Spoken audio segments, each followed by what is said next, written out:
Bonjour à tous, nous sommes le 3 mars 2021, vous vous rendez compte? C'était l'année dernière, le 8 mars 2020, le dernier culte avant le confinement, puisque le 15 c'était confiné. Ensuite, vous le savez, on se réunissait sur YouTube et puis depuis, en alternance, on se retrouve à l'église, on se retrouve sur YouTube. En tout cas, c'est une joie quand même de vous retrouver et on se dit waouh, un an que ça dure et c'est pas encore fini, il faut encore de la patience. Vous avez sans doute entendu parler dans les journaux ou sur certains articles du mot résilience. Vous connaissez ce mot? Ça parle d'une propriété. Vous savez, vous prenez une balle en mousse par exemple. La résilience, c'est si vous appuyez sur cette balle et que vous l'écrasez, elle a la propriété de revenir dans l'état dans lequel elle était une fois que vous l'avez relâchée. Certains objets, non. Quand vous par exemple, vous prenez une feuille, vous la froissez. Quand elle est froissée, c'est difficile de la faire revenir exactement dans l'état dans lequel elle était au départ. Donc la résilience, c'est le fait de pouvoir revenir comme on était avant. Ouh, est-ce qu'on va y arriver? Est-ce qu'on aura toujours la même énergie, la même envie, la même joie? Je ne sais pas, mais en tout cas, pour l'instant, c'est une joie, un plaisir d'être avec vous.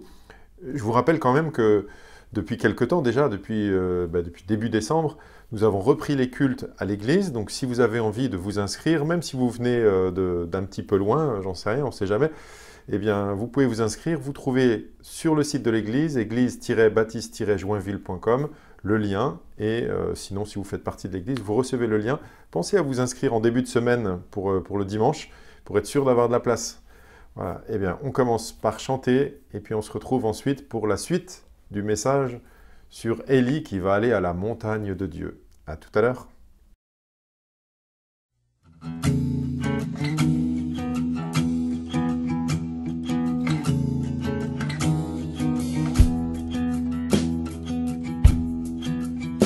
Mon Dieu est si bon, il prend bien soin de moi. Ce Dieu si fidèle, sais-tu qu'il pense à toi? Il voudrait t'aider dans tes difficultés,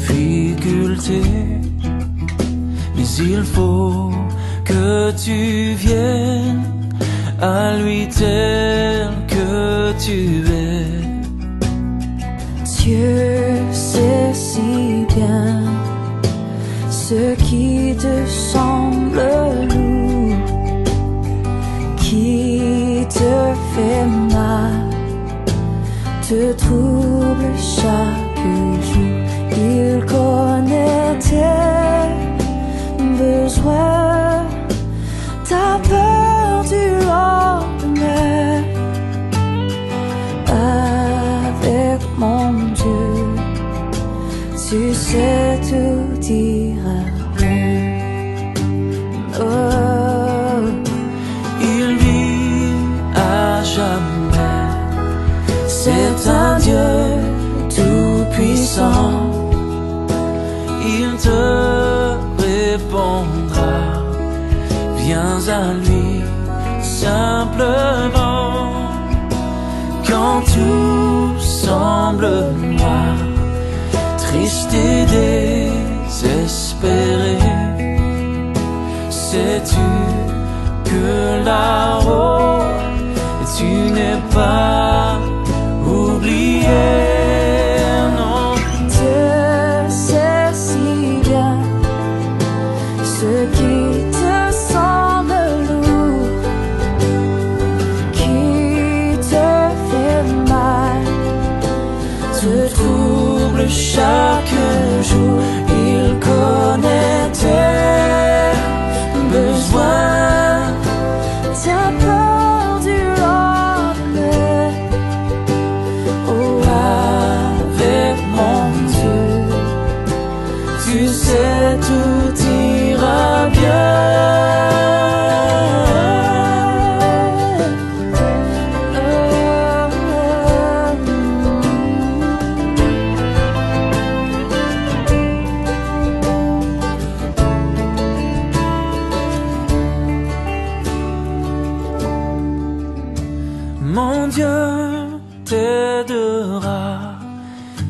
il conduira tes pas. Si tu veux marcher, te plier à sa loi, alors ne crains plus, tu peux compter sur lui, car il accomplira tout ce qu'il a promis.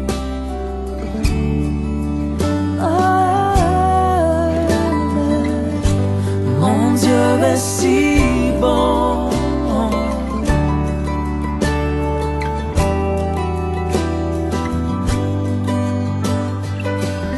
Il prend bien soin de moi. Il prendra soin de toi.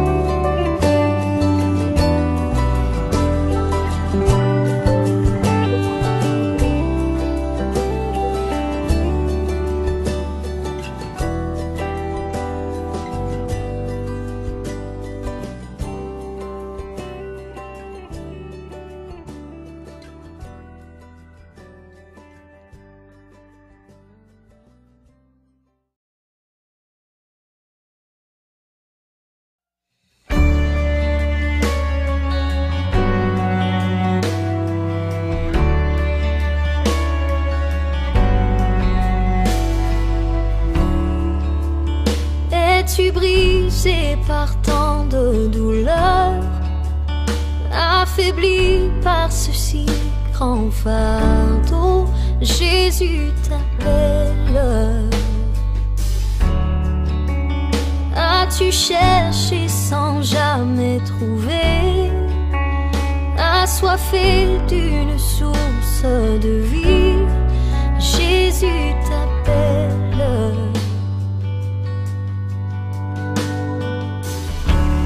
Oh, viens à son autel, les bras du Père sont grands ouverts, ton pardon racheté par le sang précieux de Jésus.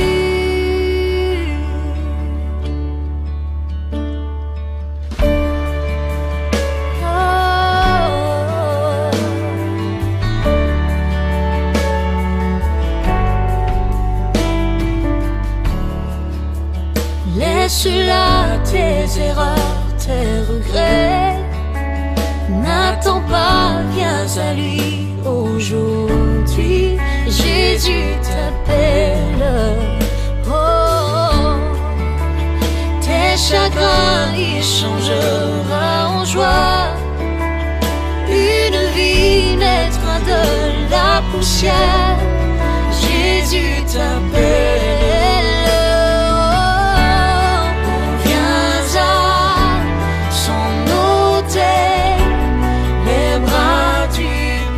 Son grand ouvert, ton pardon racheté par le sang précieux de Jésus.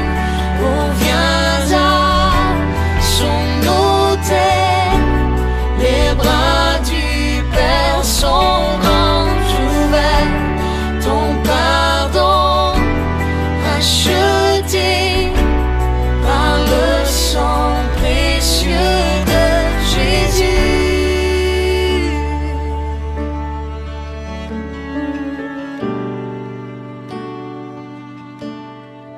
Oh, notre Sauveur,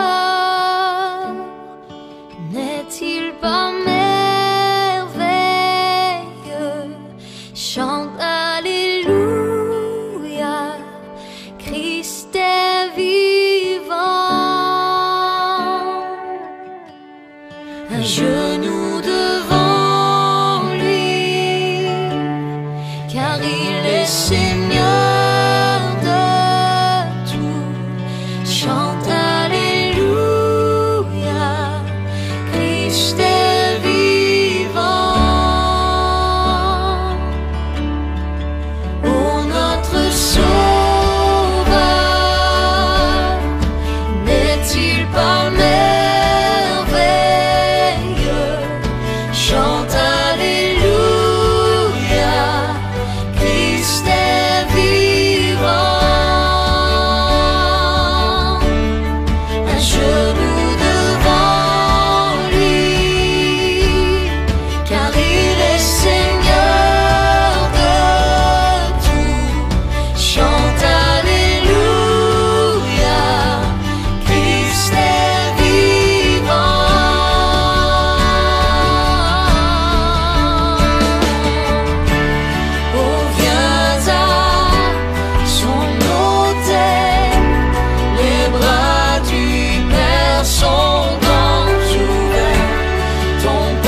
trésor.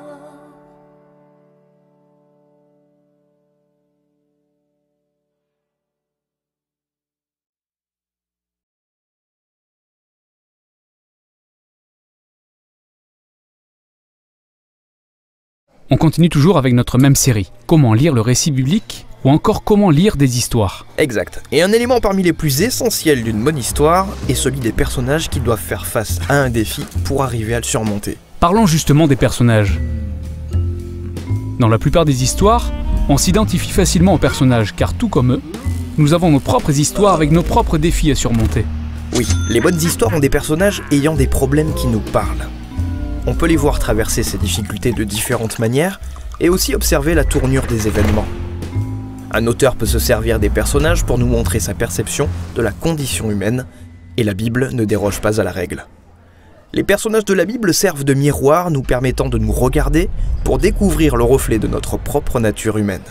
Le problème avec les personnages de la Bible, c'est qu'il est parfois difficile de s'identifier à eux, vu que dans la plupart des cas, on sait très peu de choses sur eux. Les auteurs bibliques traitent les personnages différemment de ce qu'on voit dans les récits modernes. Ils choisissent de communiquer un maximum de choses majeures en usant d'un minimum de détails. En effet, la Bible donne rarement des détails sur l'aspect physique des personnages, mais quand il y en a, c'est que c'est crucial pour l'histoire. On sait par exemple que Saül était très grand et que David était plutôt petit de taille. Et ces aspects physiques illustrent leur valeur morale.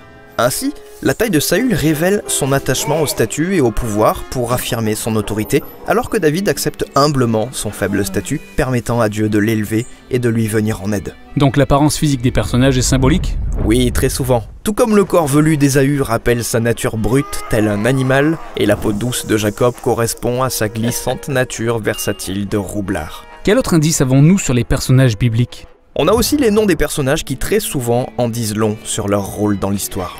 Abraham veut dire en hébreu « père d'une multitude », Jacob signifie « roublard », Ruth signifie « amitié », et le nom de Saül veut dire « le désiré ». C'est le roi douteux réclamé par le peuple. Donc en faisant une synthèse de toutes ces précisions à partir d'un minimum de détails, on voit bien que les récits bibliques peuvent raconter énormément de choses en très peu de mots. Sans oublier qu'ils n'incluent même pas les détails sur les personnages que les lecteurs contemporains sont curieux de savoir, comme la rareté avec laquelle ils traduisent les pensées et motivations des personnages. Exactement. C'est ce qui s'est passé quand Moïse a surpris un Égyptien en train d'agresser un Israélite. Il l'a tué sur le champ. Mais on ne sait pas pourquoi. Est-ce dû à une sainte colère ou a-t-il simplement perdu son sang-froid ? Et est-ce que Dieu a approuvé son geste ? C'est vrai qu'on n'en sait rien, car les auteurs bibliques évitent en général de commenter les tendances et implications morales. Ils préfèrent laisser les paroles et les actes d'un personnage révéler ses motivations, pour ensuite nous laisser être juges de son comportement au regard des conséquences. Et dans le cas de Moïse, ce meurtre est l'indicateur d'une tendance qu'il avait à se laisser dominer par la colère et les conséquences désastreuses qui s'ensuivent. Une décision qui le force à s'enfuir pour se cacher dans le désert pendant 40 ans. C'était donc négatif comme acte. Mais il a rencontré sa femme, alors c'est plutôt une bonne chose au final. Absolument, ça nous pousse à réfléchir. Toutes ces spécificités font des récits bibliques des histoires concises, mémorables et tout aussi captivantes. Plus sérieusement, Moïse était-il un gentil ou un méchant ? Comme dans la plupart des histoires, il y a toujours un gentil et un méchant, une sorte de vaillant héros qui affronte un horrible méchant. Bien sûr, et avoir des personnages aux tendances clairement définies, d'un côté ou de l'autre, est idéal pour apprendre aux enfants à différencier le bien du mal. Mais la Bible n'est pas un livre pour enfants. Ces personnages sont très complexes, un mélange de gentils et de méchants, comme chacun d'entre nous. Il y a vraiment très peu de personnages parfaits dans la Bible. Qu'en est-il des héros de la foi comme Abraham ou le roi David ? Tu parles d'Abraham, qui a couché avec son esclave égyptienne, et qui a menti à 2 reprises à propos de sa femme pour sauver sa peau, et David, l'homme selon le cœur de Dieu, qui a couché avec la femme d'un autre homme avant de tuer ce dernier. Ces histoires sont vraiment complexes. Elles nous dressent des portraits réalistes de personnages pleins de failles au même titre que nous. Et le plus surprenant est que Dieu continue de travailler avec eux malgré leurs défaillances. Donc ce n'est pas parce qu'une personne est appelée par Dieu, remporte une bataille, réussit ce qu'elle entreprend ou s'enrichit, que l'auteur biblique m'invite à suivre son exemple. C'est tout à fait ça. Et en fait, il serait carrément dangereux d'imiter la plupart des personnages bibliques. C'est vrai. Mais il y a sûrement chez ces personnages des facettes louables, dont je peux m'inspirer.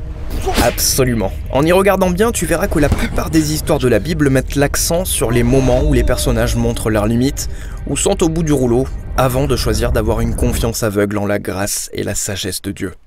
À travers ces histoires, les auteurs montrent le véritable profil de l'être humain qui réjouit le cœur de Dieu, à savoir celui qui fait preuve d'humilité et d'abnégation.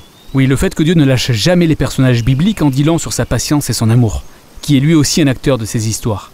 C'est exact. L'étude des personnages bibliques permet aussi de braquer un coup de projecteur sur nos propres facettes peu glorieuses, en nous amenant à voir à maintes reprises la grâce que Dieu manifeste en retour, cette main gracieuse qu'il tend en permanence tout au long de l'histoire.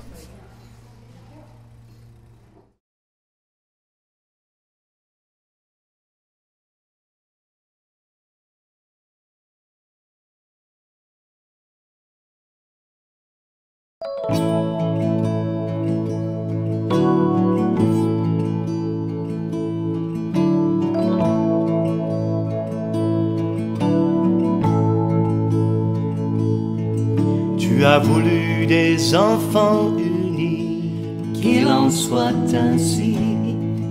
Un jardin de paix pour ta famille, qu'il en soit ainsi.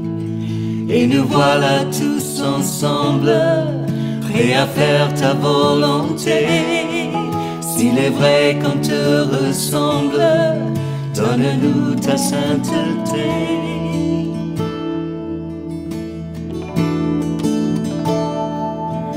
Tu as voulu des enfants heureux, qu'il en soit ainsi. un amour sincère au fond des yeux, qu'il en soit ainsi. nous ne sommes pas capables, donne-nous de nous aimer, que nos vies soient acceptables, selon tes desseins parfaits.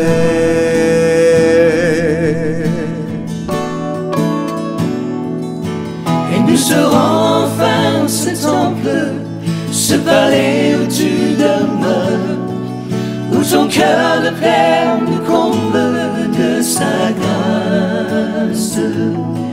Et nous serons enfin l'épouse que ton amour a choisi, le parfum de ta vie, qu'il en soit ainsi.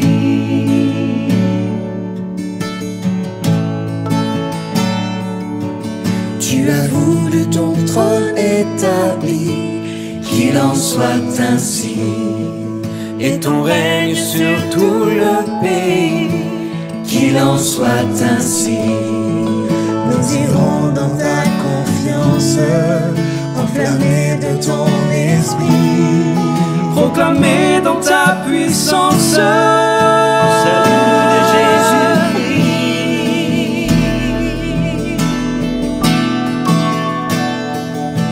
Et nous serons enfin ce temple, ce palais où tu demeures, où ton cœur de Père nous comble de sa grâce.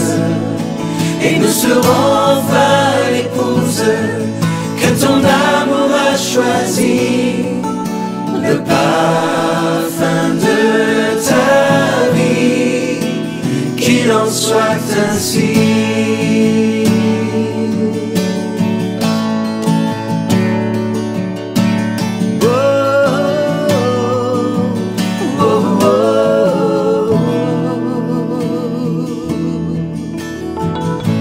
Merci Père, que tu nous unis plus que jamais. Merci que ton esprit qui nous unit n'a pas de limite de géographie. Tu unis nos prières, tu unis nos intentions, tu unis ton Église. Et nous prions qu'il en soit ainsi.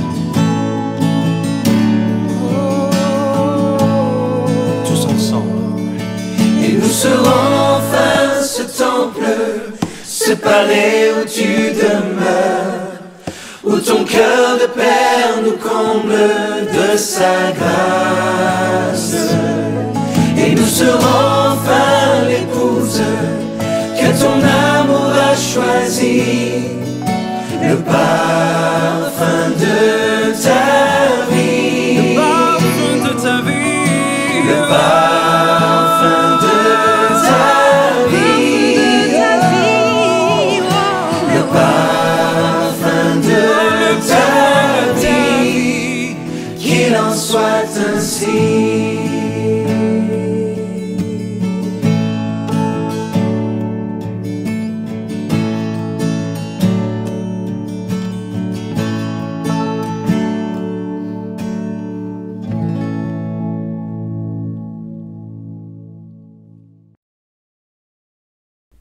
Alors, la semaine dernière, je vous ai raconté comment Élie avait défié le roi Akab et les 450 prophètes de Baal, vous vous rappelez, et qu'il avait offert son sacrifice, il avait prié et donc invoqué son Dieu, et l'Éternel avait fait tomber le feu.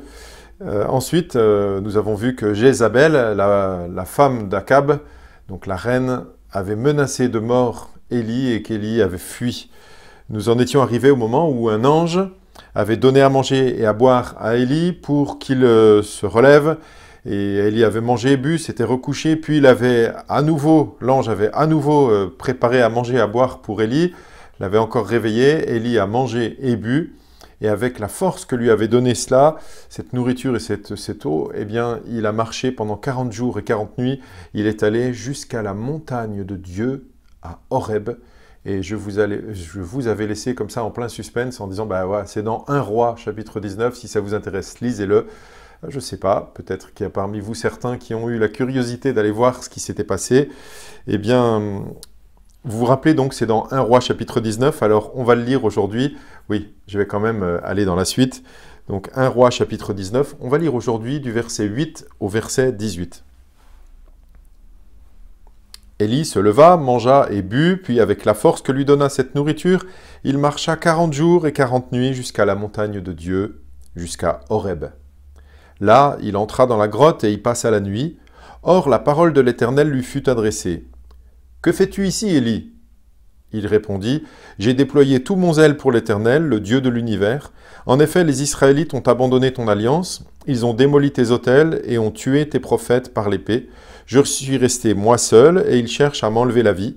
L'Éternel dit, « Sors et tiens-toi sur la montagne devant l'Éternel, et l'Éternel va passer. » Devant l'Éternel, il y eut un vent fort et violent qui déchirait les montagnes et brisait les rochers. L'Éternel n'était pas dans le vent. Après le vent, il y eut un tremblement de terre. L'Éternel n'était pas dans le tremblement de terre. Après le tremblement de terre, il y eut un feu. L'Éternel n'était pas dans le feu. Après le feu, il y eut un murmure doux et léger. Quand il l'entendit, Élie s'enveloppa le visage de son manteau, sortit et se tint à l'entrée de la grotte. Et voici qu'une voix lui fit entendre ces paroles. « Que fais-tu ici, Élie » Il répondit, « J'ai déployé tout mon zèle pour l'Éternel, le Dieu de l'univers.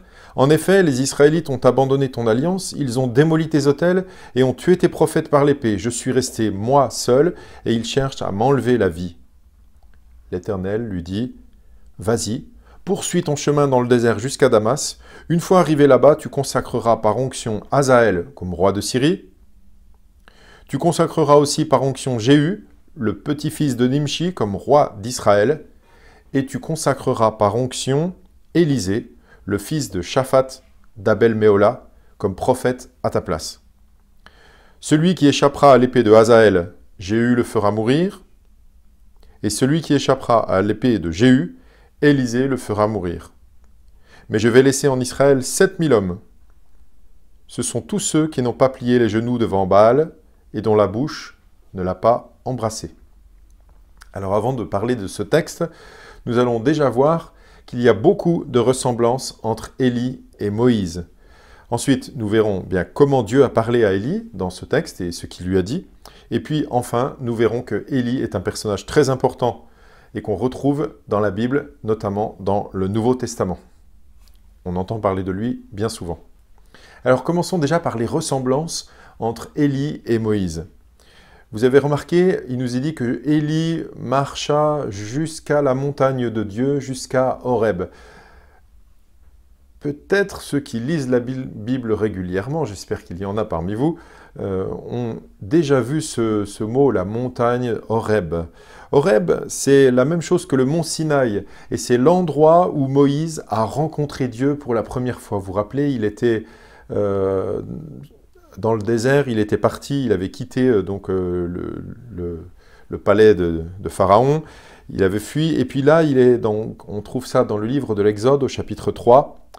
Voilà ce qui nous est dit. Moïse était devenu berger du troupeau de son beau-père Jéthro, le prêtre de Madian. Il conduisit le troupeau derrière le désert et vint à la montagne de Dieu, à Horeb. Exactement pareil que pour Élie. L'ange de l'Éternel lui apparut dans une flamme de feu au milieu d'un buisson. Moïse regarda et vit que le buisson était tout en feu, sans être consumé. Moïse dit, « Je veux faire un détour pour voir quelle est cette grande vision et pourquoi le buisson ne brûle pas. » L'Éternel vit qu'il faisait un détour pour regarder. Dieu l'appela du milieu du buisson en disant « Moïse, Moïse !» Il répondit « Me voici. » Dieu dit « Ne t'approche pas d'ici, retire tes sandales, car l'endroit où tu te tiens est une terre sainte. » Il ajouta « Je suis le Dieu de ton père, le Dieu d'Abraham, le Dieu d'Isaac et le Dieu de Jacob. » Moïse se cacha le visage, car il avait peur de regarder Dieu. Le mont Horeb, c'est aussi l'endroit où Moïse a frappé le rocher pour qu'il en sorte de l'eau. Vous vous rappelez? C'est aussi l'endroit où Moïse a reçu les 10 commandements. Et puis il y a encore d'autres similitudes entre Moïse et Élie.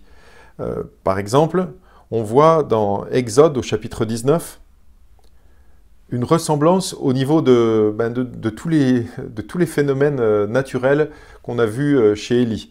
Vous allez les reconnaître. Le 3e jour au matin, il y eut des tonnerres, des éclairs et une épaisse nuée sur la montagne. Le son de la trompette retentit fortement et tout le peuple qui était dans le camp fut saisi d'épouvante. Moïse fit sortir le peuple du camp à la rencontre de Dieu et ils se placèrent au bas de la montagne. La montagne de Sinaï était toute enfumée parce que l'Éternel y était descendu au milieu du feu. Cette fumée s'élevait comme la fumée d'une fournaise et toute la montagne tremblait avec violence. Alors, si vous prenez ce livre, donc ce morceau-là dans Exode 19, et vous comparez avec 1 Roi 19, c'est facile, c'est le même chapitre 19. Mais ce n'est pas le même livre, Exode, comparé à 1 Roi, et ce n'est pas la même époque. Il y en a un, c'est pour Moïse, il y en a un, c'est pour Élie. Mais on retrouve, en fait, ces éléments, comme la terre qui tremble, le feu, le tonnerre. Il y a juste le vent qu'on ne voit pas ici.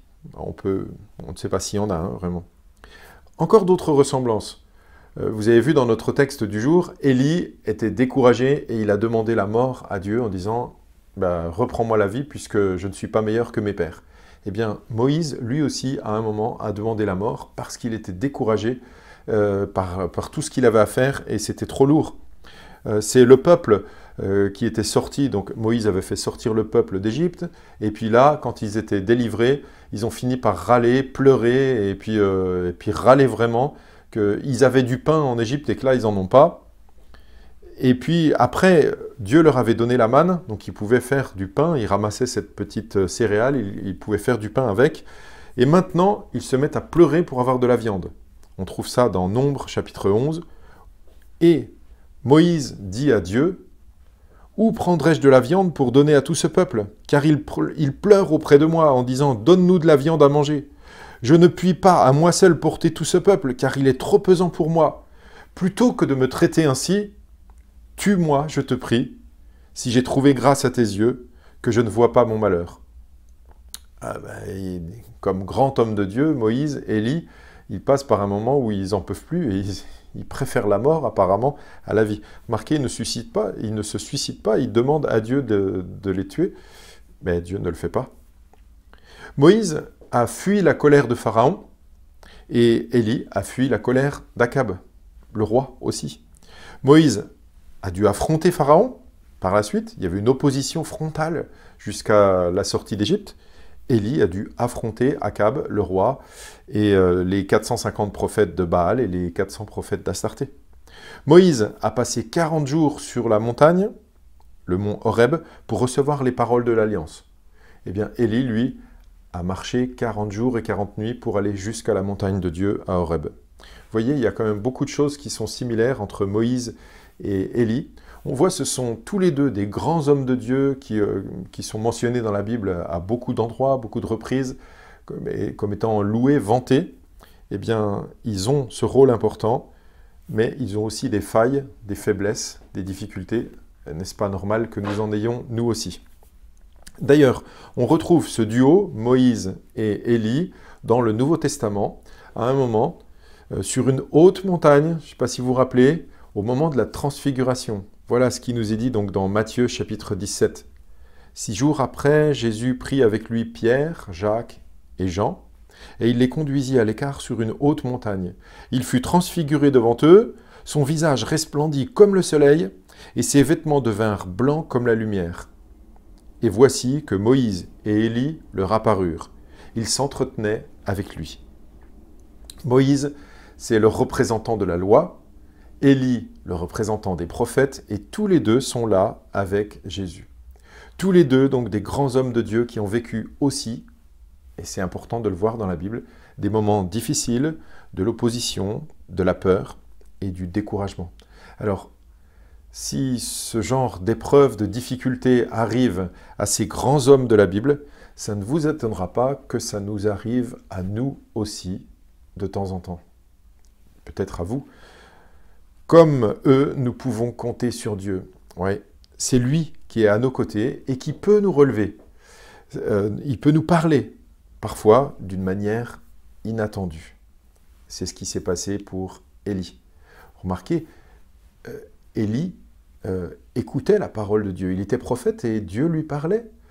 Pendant l'épisode de l'Holocauste, Dieu lui avait dit de faire ceci, de faire cela, donc il avait l'habitude, mais là, Dieu lui a parlé d'une manière particulière, et on va voir ça aujourd'hui. Donc, comment Dieu a parlé à Élie, et qu'est-ce qu'il lui a dit?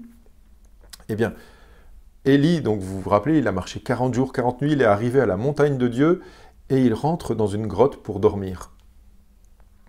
Après avoir dormi dans la grotte, Dieu parle à Élie. Vous vous rappelez ce qu'il lui a dit?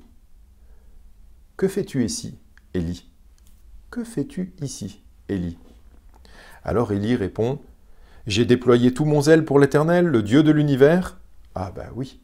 En effet, les Israélites ont abandonné ton alliance, ils ont démoli tes autels et ont tué tes prophètes par l'épée. Je suis resté moi seul et ils cherchent à m'enlever la vie. Élie se sent seul et il est menacé de mort. Et l'Éternel lui parle encore et lui dit « Sors et tiens-toi sur la montagne devant l'Éternel, et l'Éternel va passer. » Et que voit Élie? Il s'attend, c'est Dieu qui lui a dit qu'il allait lui parler, alors il s'attend à ce que Dieu lui parle. Et déjà, il y a une manifestation, un vent fort et violent qui déchirait les montagnes et brisait les rochers. Si vous avez déjà vu des tempêtes, peut-être pas en vrai, mais au moins à la télé, vous avez vu des fois, même des vaches peuvent s'envoler, même des camions, même des toits, des maisons, avec le vent, ça peut être tellement violent. Et imaginez là, quand on nous dit que ça déchirait les montagnes et brisait les rochers, ça devait vraiment faire flipper. Hein. Et puis il nous est dit que l'Éternel n'était pas dans le vent. C'était pourtant un signe extraordinaire. Ensuite, il y a eu un tremblement de terre. Ça doit faire peur, hein. Quand on voit un tremblement de terre, en général, on n'est pas bien. Eh bien, l'Éternel n'était pas dans le tremblement de terre. Ensuite, il y a eu un feu. Vous vous rappelez tous ces éléments-là? Ça rappelle la montagne, et la même montagne du temps de Moïse. Il y a eu un feu, et encore une fois, on nous dit l'Éternel n'était pas dans le feu. Puis, il y eut un murmure doux et léger. Et Dieu parle encore une fois à Élie. Et que lui dit-il à ce moment?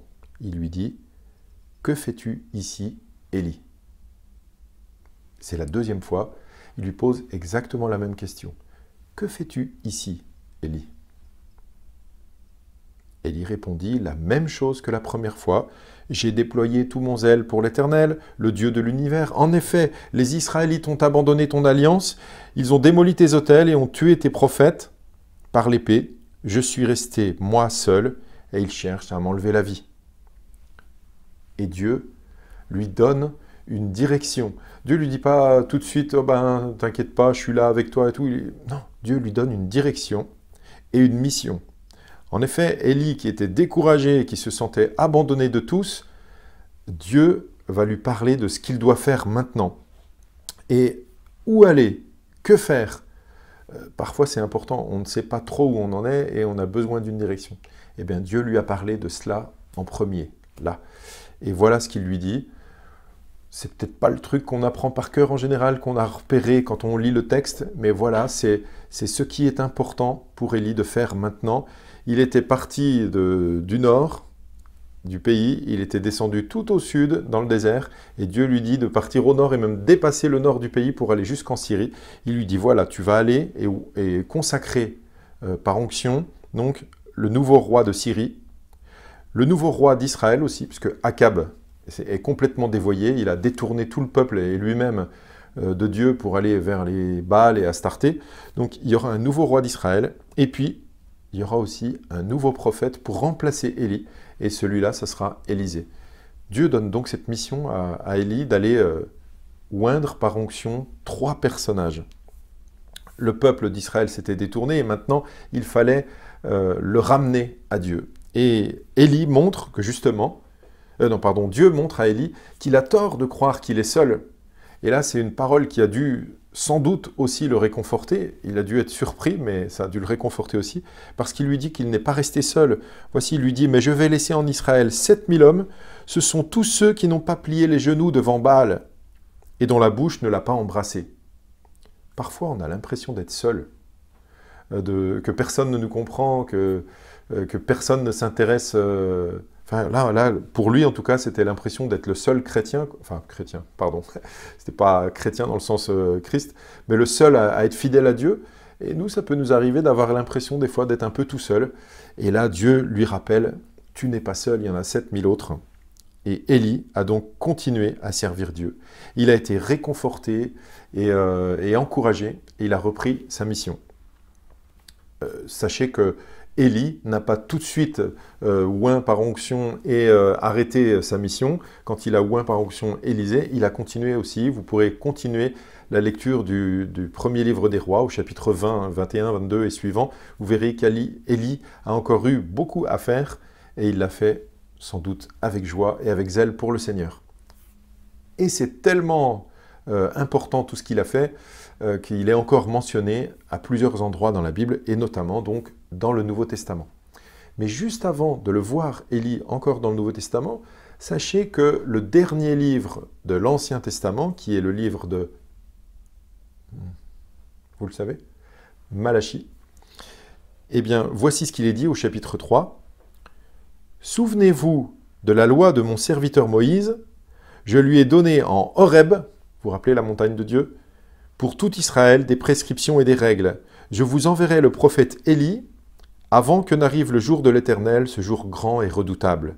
Il ramènera le cœur des pères vers leurs enfants et le cœur des enfants vers leurs pères, de peur que je ne vienne frapper le pays de destruction. » Eh bien, ce passage-là est cité en Luc, l'évangile de Luc.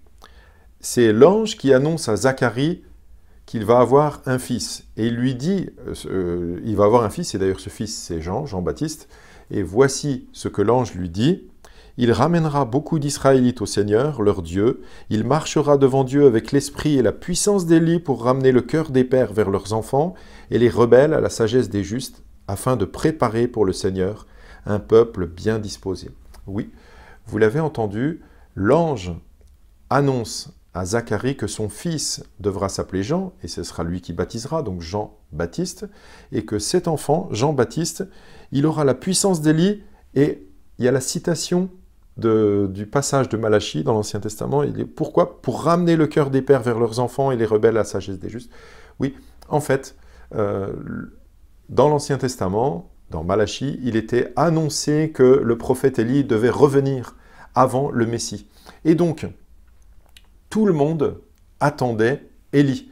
Et d'ailleurs, c'est pour ça qu'à plusieurs endroits, vous avez peut-être remarqué, des gens demandent si c'est Élie, est-ce qu'Élie est déjà revenu, qui est Élie, est-ce que c'est Jean-Baptiste, est-ce que c'est Jésus? Les gens se posent la question, parce qu'ils savent qu'Élie doit revenir. Et donc, il est dit que dans l'évangile de Luc, que Jean-Baptiste a ce rôle d'Élie. Et quel a été le rôle d'Élie? C'est de ramener le peuple vers Dieu. C'est déjà ce qu'il a fait, on le voit en 1 Roi, chapitre 18 et 19, c'est l'histoire que je vous ai racontée la semaine dernière, quand le feu tombe sur l'Holocauste. Vous vous rappelez peut-être, il y a un sacrifice comme ça, et puis alors que Élie avait posé la question avant à tout le peuple en disant « Mais quand est-ce que vous arrêterez d'être boiteux, de ne pas savoir si vous voulez adorer Dieu ou adorer Baal ?» Et le peuple n'avait rien répondu. Et là, quand le feu est tombé du ciel, voilà ce qui s'est passé, on lit ça dans 1 Roi 18, quand ils virent cela, tous les membres du peuple tombèrent le visage contre terre et dirent « C'est l'Éternel qui est Dieu, c'est l'Éternel qui est Dieu !» Ils sont revenus à Dieu en fait. Donc le prophète Élie avait pour mission de ramener le peuple à adorer Dieu, le seul vrai Dieu. Et Jésus parle d'Élie aussi quand il prêche dans sa ville de Nazareth. Vous vous rappelez, il n'est pas né à Nazareth, il est né à Bethléem, mais ensuite il a vécu à Nazareth. On le voit au cours de son ministère, on dit que Jésus est de Nazareth. Donc Jésus de Nazareth, vous avez déjà vu ou entendu cela. Donc dans l'évangile de Luc, au chapitre 4, on voit qu'à un moment, il vient dans la synagogue de Nazareth, justement, et qu'il va demander le rouleau, il va lire. Eh bien, écoutez, il va parler d'Élie à ce moment-là. Il leur dit encore, donc Luc, chapitre 4, il leur dit encore, « Je vous le dis, en vérité, aucun prophète n'est bien accueilli dans sa patrie. Je vous le déclare en toute vérité, il y avait de nombreuses veuves en Israël à l'époque d'Élie, lorsque le ciel... Oui, il y avait de nombreuses veuves en Israël à l'époque d'Élie, lorsque le ciel a été fermé 3 ans et 6 mois, et qu'il y a eu une grande famine dans tout le pays. Cependant, Élie n'a été envoyé vers aucune d'elles, mais seulement vers une veuve de Sarepta, dans le pays de Sidon. Vous vous rappelez, j'en ai parlé la semaine dernière. Il y avait aussi de nombreux lépreux en Israël à l'époque du prophète Élisée, donc c'est le successeur d'Élie, et cependant, aucun d'eux n'a été purifié, mais seulement Naaman, le Syrien.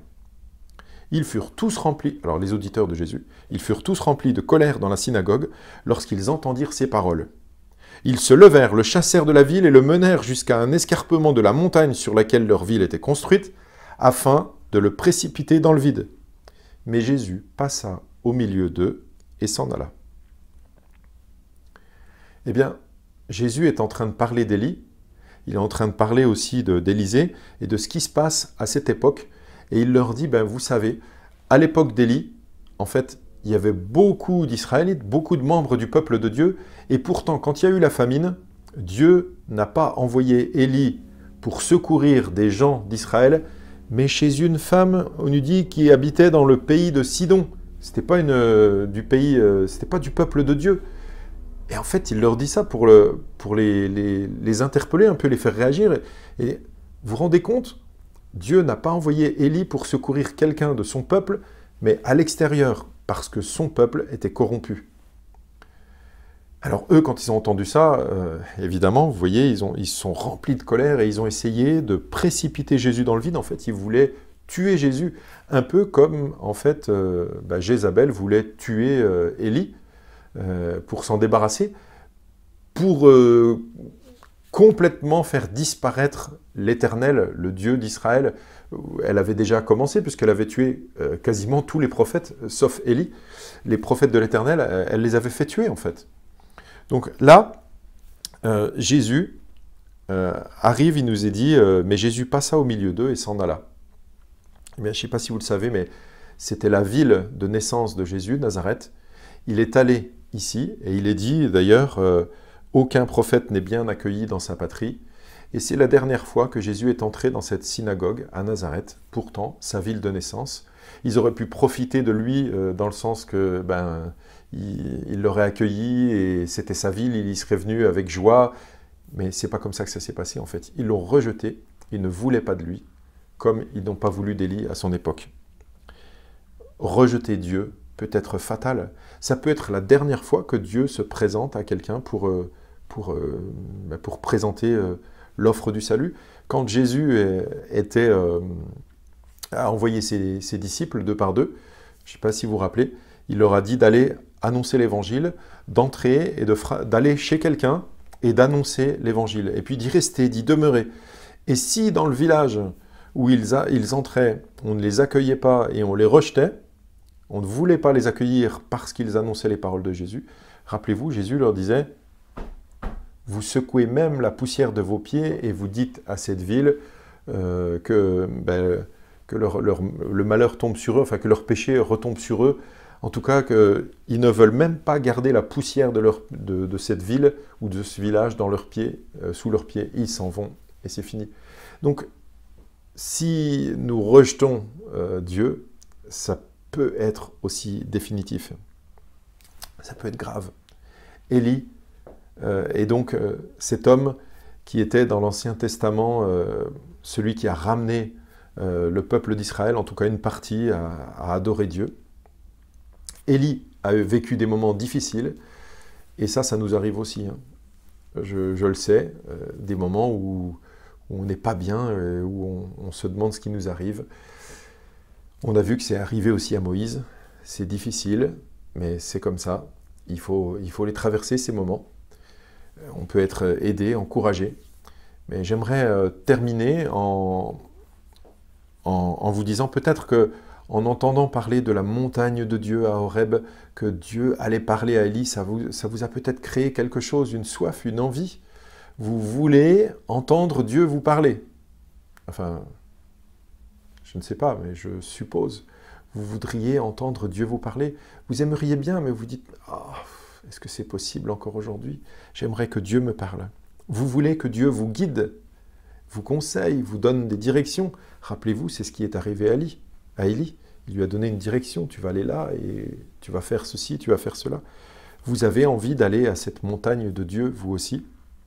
Eh bien, n'avez-vous jamais entendu parler de la parole de Dieu, la Bible?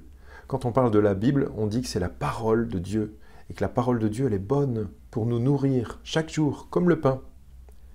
Dire « Seigneur, parle-moi » Seigneur, et laisser sa Bible toujours fermée, n'est-ce pas un peu insensé? Alors je vous encourage, en fait, si vous voulez que Dieu vous parle, eh bien, à prendre sa parole, qui est la parole de Dieu. Jésus a dit que, vous le savez, je le répète souvent, et lui-même l'a répété souvent, qu'il fallait pas simplement se borner à écouter ses paroles, mais les mettre en pratique aussi. Mais il parle de ses paroles, les écouter. Comment écouter la parole de Dieu sans la lire, en fait, sans l'écouter, sans la méditer? Alors, c'est possible que Dieu nous parle, que Dieu nous console, que Dieu nous guide, que Dieu nous transforme, que Dieu nous fasse du bien, qui nous aide à traverser cette épreuve, qui nous aide à nous relever et à avoir vraiment une nouvelle direction, à être bénis, encouragés. Dieu peut le faire si nous lisons sa parole, si nous la méditons. Que le Seigneur vous bénisse. J'espère que ça vous aidera. Pourquoi pas, je vous encourage à lire la suite de cette histoire d'Élie et celle d'Élisée, si ça vous intéresse. Donc c'est 1 Roi, chapitre, on en était à 19, donc vous continuez, 20, 21, etc. Eh bien, à moi de vous... je vous laisse simplement finir ce culte avec un dernier chant. J'espère que vous avez toujours quand même un petit peu de place pour la joie dans votre cœur, qu'il n'y a pas que des épreuves, des difficultés. Reposez-vous si vous êtes fatigué, vous avez le droit au repos. Je vous souhaite un bon dimanche et je vous dis à très bientôt, j'espère, à l'église ou sur YouTube. Bon dimanche. Merci. Deus te abençoe e te guarde, faça resplandecer seu rosto sobre ti, te mostre sua graça e te dê paz.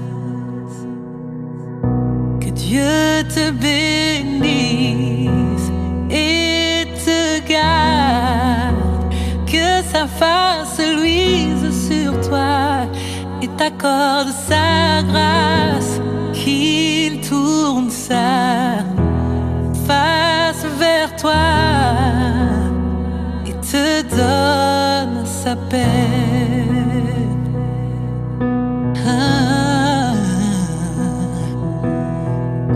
The Lord bless you and keep you, make His face shine upon you and be gracious to you.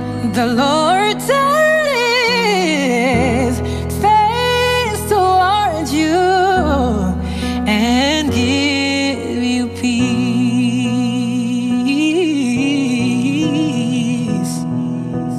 And we sing Amen, Amen, Amen.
in the presence of my Savior.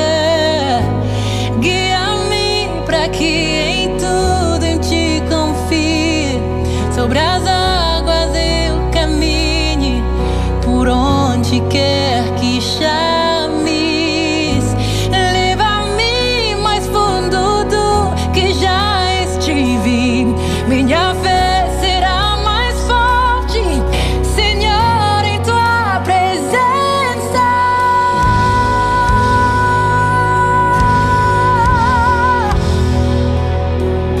Yes, God. Senhor, em tua presença.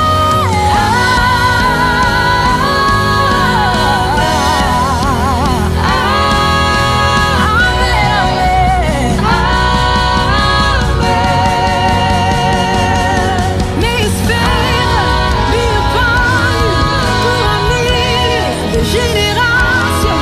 In your family and your children, it is awesome, it is awesome. His presence go before you. Sinanayo, Beninayo, I'll around you and within you. He is with you, He is with you, He is for you, He is for you. Ele puta em Parati,